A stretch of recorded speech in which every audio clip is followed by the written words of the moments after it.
날마다 쓰는 나의 신앙 읽기 TV 데일리 큐티 나무양기입니다. 오늘은 고린도후서 5장 20절부터 6장 2절을 묵상하겠습니다. 그러므로 우리가 그리스도를 대신하여 사신이 되어 하나님이 우리를 통하여 너희를 권면하시는 것 같이 그리스도를 대신하여 간청하노니 너희는 하나님과 화목하라. 하나님이 죄를 알지도 못하신 이를 우리를 대신하여 죄로 삼으신 것은 우리로 하여금 그 안에서 하나님의 의가 되게 하려 하심이라. 우리가 하나님과 함께 일하는 자로서 너희를 권하노니 하나님의 은혜를 헛되이 받지 말라. 이르시되 내가 은혜 베풀 때에 너에게 듣고 구원의 날에 너를 도왔다 하셨으니 보라, 지금은 은혜 받을 만한 때요, 보라, 지금은 구원의 날이로다. 고린도 교회에 들어온 거짓 교사들은 고린도 교회 성도들에게 율법의 중요성을 말해 주었습니다. 율법은 하나님께서 모세를 통해 주신 거룩하고 완전한 법이기에 그 율법을 지켜야 의롭게 될 수 있다고 가르쳐 주었습니다. 율법을 중요하게 여기는 사람들은 율법을 지키도록 사람들을 가르칩니다. 마태복음 23장 15절은 화 있을진저 외식하는 서기관들과 바리새인들이여, 너희는 교인 한 사람을 얻기 위하여 바다와 육지를 두루 다니다가 생기면 너희보다 배나 더 지옥 자식이 되게 하는도다 라고 말씀하고 있습니다. 예수님은 바리새인들이 이렇게 하는 것에 대해 지적하셨습니다. 외식하는 서기관과 바리새인들은 하나님의 율법을 지켜야 한다고 주장한 사람들입니다. 하지만 그들도 율법을 지키지 못합니다. 그들은 사람들에게 이렇게 가르치지만 사실 사람들이 율법을 지키고 의롭게 되는 데는 조금도 도움을 주지 않습니다.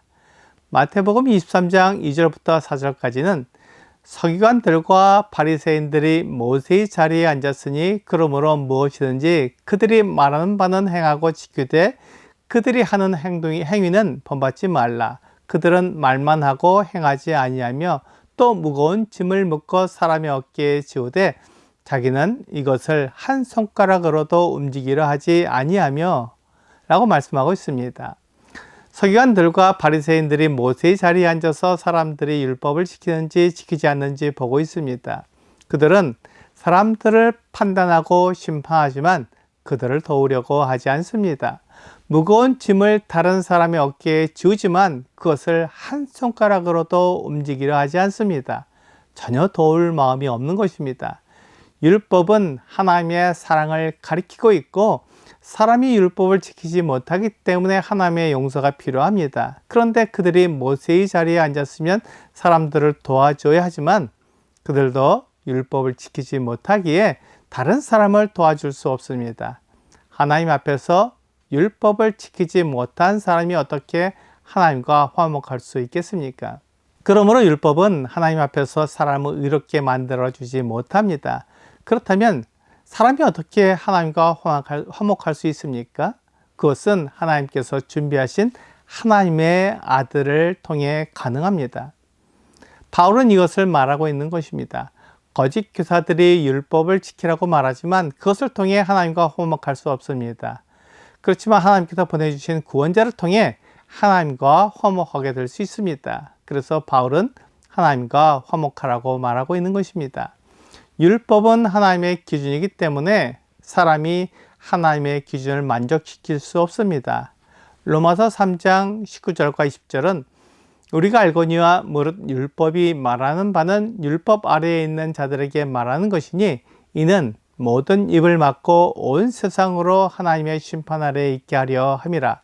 그러므로 율법의 행위로 그의 앞에 의롭다 하심을 얻을 육체가 없나니 율법으로는 죄를 깨달음이니라 라고 말씀하고 있습니다.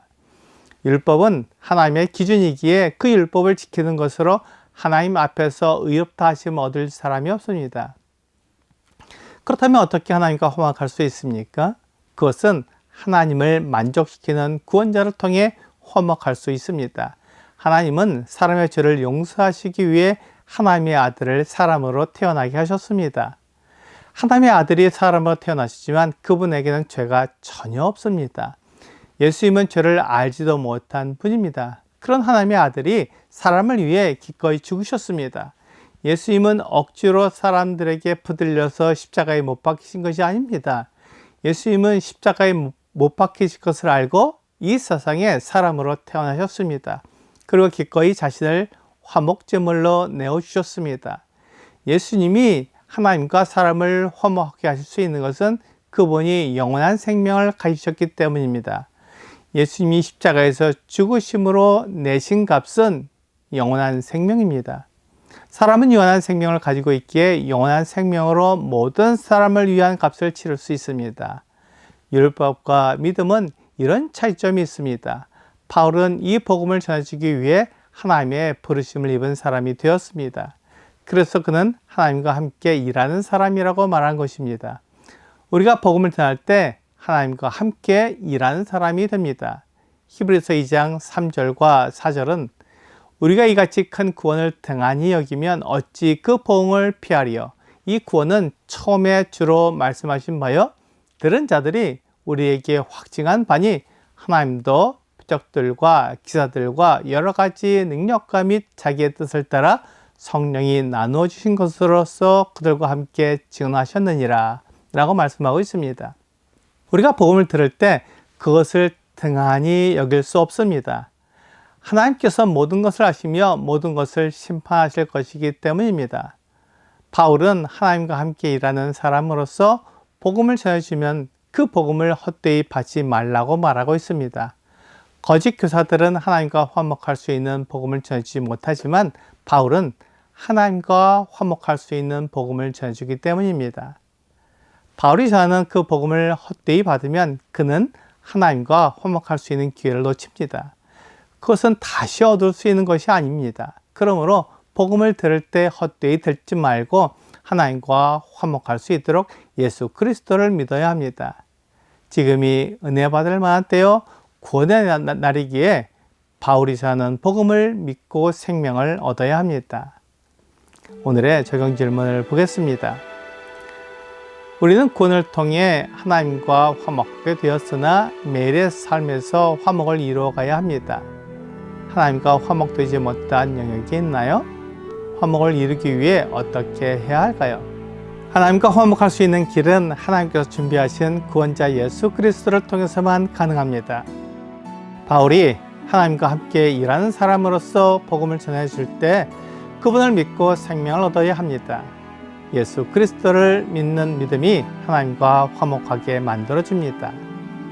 오늘 하나님과 화목하기 위해서는 예수 그리스도를 믿는 믿음이 필요합니다.